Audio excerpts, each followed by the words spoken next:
যেভাবে ইটগুলো লাগছে, মানে যেইভাবে গ্লাসটা ভাঙছে, ধরেন এইখানে এসে লাগলে স্পট ডেথ হয়ে যেত। আপনারা বলেন যে অমুক বক্তব্যের প্রেক্ষিতেই হামলাটা হচ্ছে, এটা সম্পূর্ণ ভুল।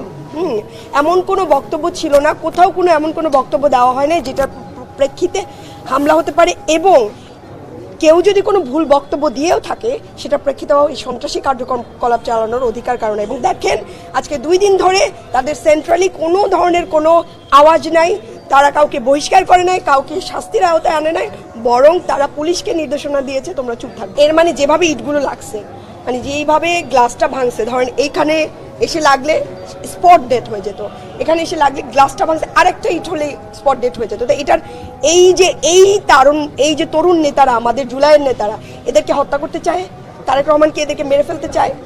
এটাকে মুজিবের মতো আন্দোলনের ইয়ার পরে যে জাসদের নেতাদের মেরে ফেলছে, একইভাবে আমাদের মেরে ফেলে একার রাজত্ব কায়েম করতে চায়।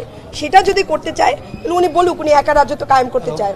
এবং দেখেন, এখনো বলি, একটা দেশের প্রধানমন্ত্রী, জুলাইয়ের নেতারা এখানে হামলার শিকার হচ্ছে, হত্যাকাণ্ডের শিকার হচ্ছে, প্রায় মানে হত্যা করার জন্য হামলা হচ্ছে, ওনার কোনো প্রতিক্রিয়া নাই। এবং ছাত্রদল বিএনপি মিলে হামলা করতেছে, ওনার কোনো প্রতিক্রিয়া নাই।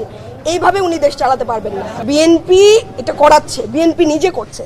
হ্যাঁ, আর সাথে ওনাদের তো সাথে নিয়ে নেয়, ওনারা তো অনেক রিউমার শুনতেছি যে ওনারা ওনাদের কমিটিতে ছাত্রলীগের লোকজন নিয়ে এগুলো করানোর জন্য আরো নিচ্ছে।